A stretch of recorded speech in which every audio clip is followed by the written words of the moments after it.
I'm going to give you the disturbing suggestion in this video that my role as a YouTuber, your role as a YouTuber, our role as YouTubers is much closer to being an author for Wikipedia than it is to being a movie star or a newsreader on a public broadcast network.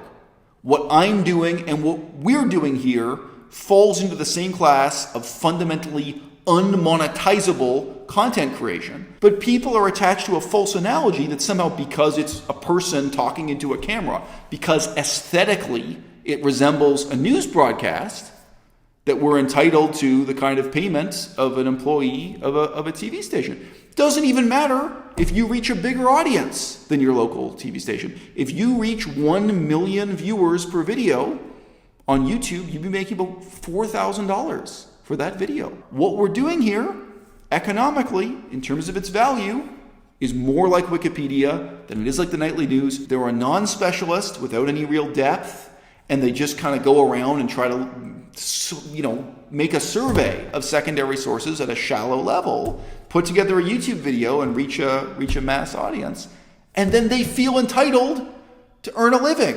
They think that has value. And the free market is telling you very clearly that has no value. It's very easy for our innate sense of justice to interfere with our understanding of economics. Economics is not just significant as a social science. Economics is not just important as a practical tool for your own financial planning to figure out how much money you can earn and how much money you can spend. Economics is really important as a kind of key to unlock social and political phenomena on a large scale and to figure out how those phenomena intersect with your own life on the small scale of one person struggling to survive, struggling to lead a meaningful life, and what have you. In terms of our innate sense of justice, I think it's natural to sympathize with the clip I'm about to play you. It's natural to sympathize with the guy who comes on camera and tells you he makes history videos, and if nobody wants to pay him a decent wage for making those videos, then that's your problem. It's natural to sympathize with a grape farmer in France who says, hey, his job is planting grapes.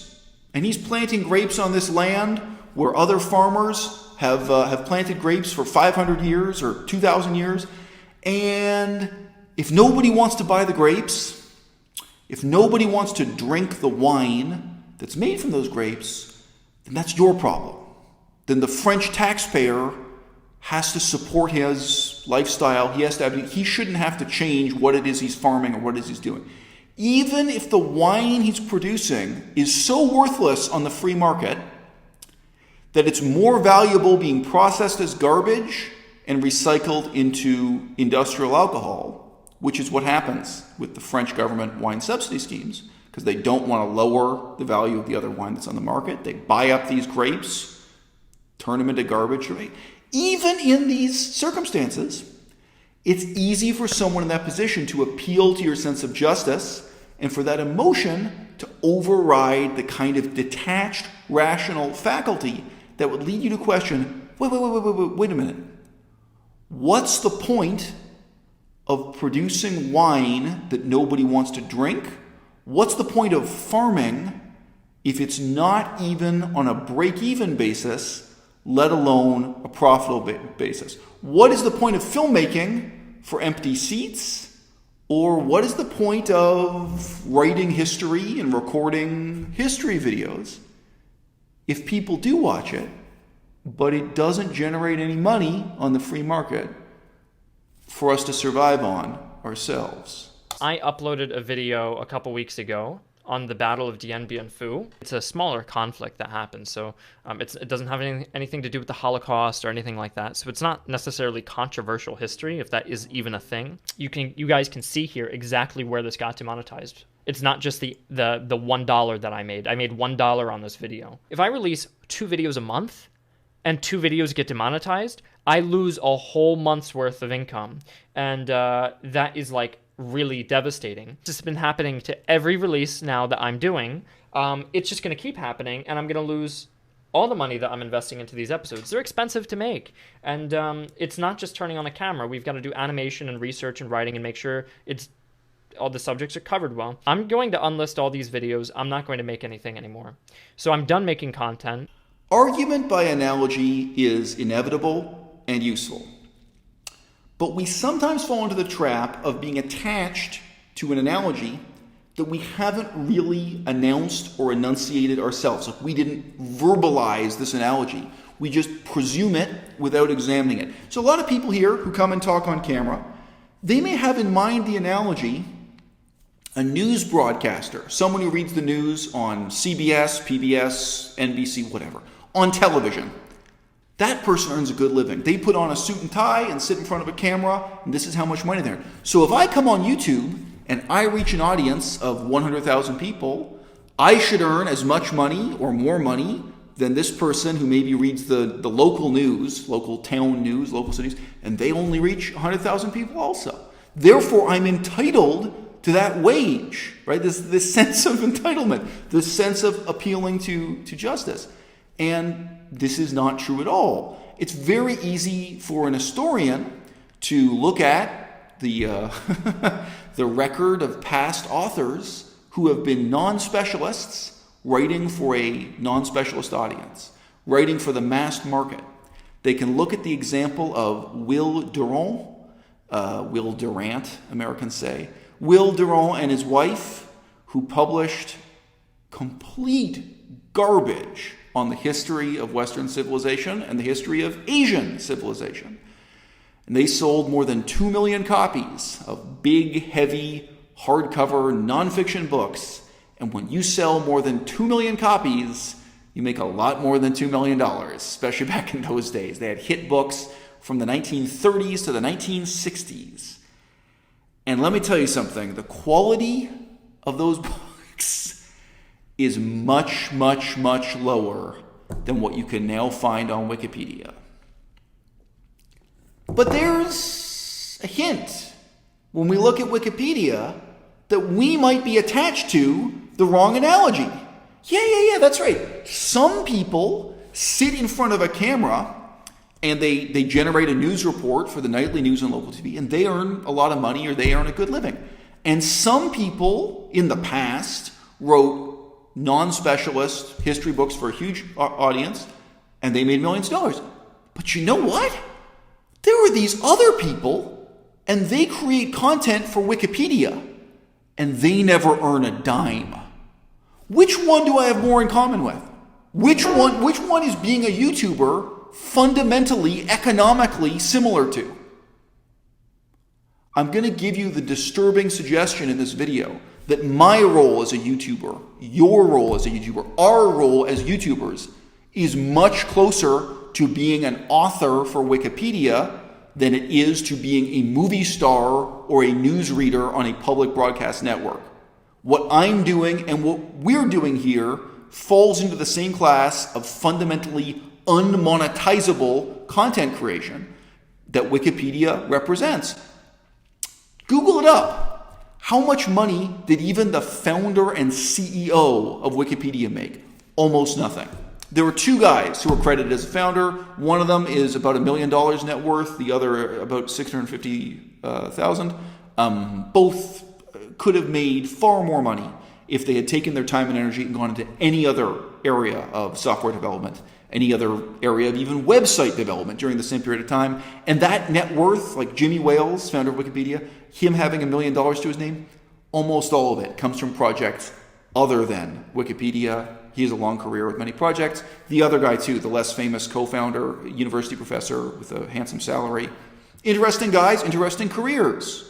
They did not make much money out of Wikipedia.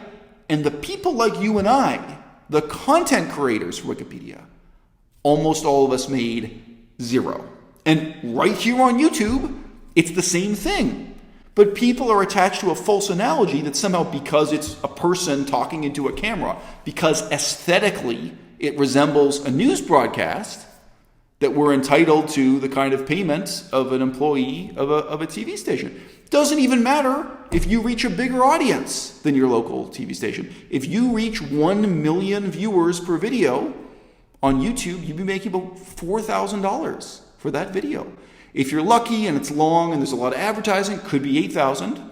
But guess what? It could be 2,000 also, and it could be demonetized and you get zero. What we're doing here, economically, in terms of its value, is more like Wikipedia than it is like the nightly news, and it has nothing in common with the logic behind the multi-million-dollar hit success of Will Durant writing his garbage History of Civilization starting in the 1930s.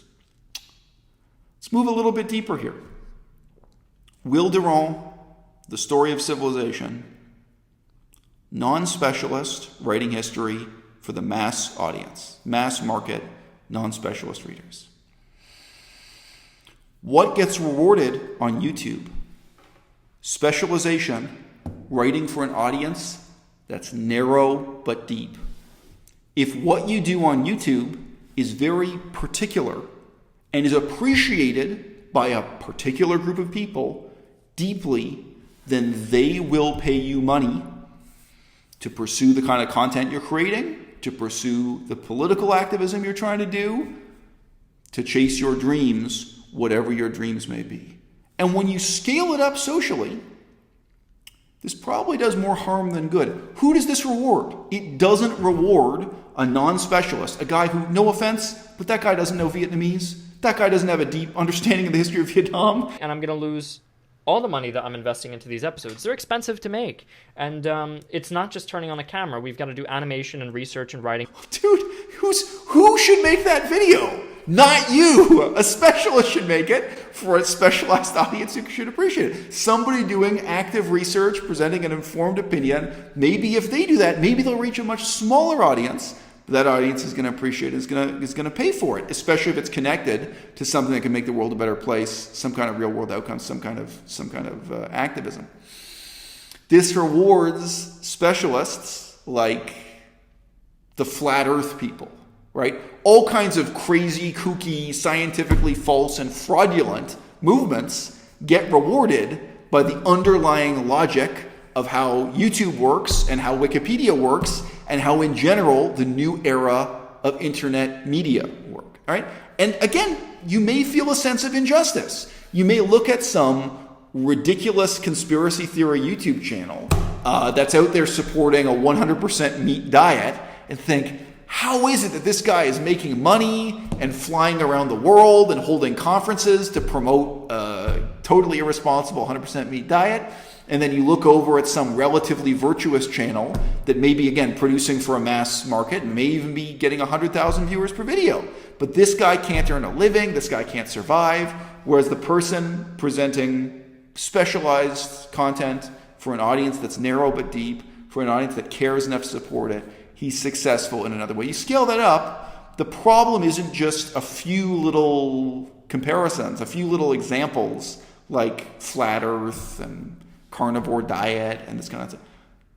You're aware this is part of the eccentrification of mass media, the breaking of mass media into these small little islands of social media, and then rewarding the most extreme, the most narrow, the most highly specialized voices. And all of it ultimately relies on you, the viewer, to voluntarily pony up the money. But think about how little money it is that's being asked for from you, right? Think about how much money it would have cost you in 1935 to buy the first volume of Will Durant's garbage book, The Story of Civilization, Volume 1, Our Oriental Heritage. And, nobody's even asking the question, sorry, how many Asian languages does this guy know? How many years? He knew nothing. I mean, he knew less than an editor on Wikipedia. This is a non-specialist going around doing a very casual scanning of secondary sources and putting them together in an impressive-looking book. And that's what a lot of people are trying to do here on YouTube. They're a non-specialist without any real depth, and they just kind of go around and try to, make a survey of secondary sources at a shallow level, put together a YouTube video and reach a mass audience. And then they feel entitled to earn a living. They think that has value. And the free market is telling you very clearly that has no value. What has value now on YouTube, and I think also objectively, when you think about the meaning and significance of research, is to do research that has real depth, to do research that comes to original findings, new conclusions, push back the frontiers of human knowledge a bit, to do research that's actionable, to find out things and communicate things to your audience that could actually make the world a better place through activism of some kind, through government policy, through changing how we live or what we do, right? Not just stuff that's for discussion in a parlor room, not just stuff that's informing someone who starts at level 0 awareness of the issue to get them up to level 2 or 3, but something that's going to be deeply appreciated by some audience. It's completely false to respond to this like the wine farmer in France and say, hey, my job is growing these grapes.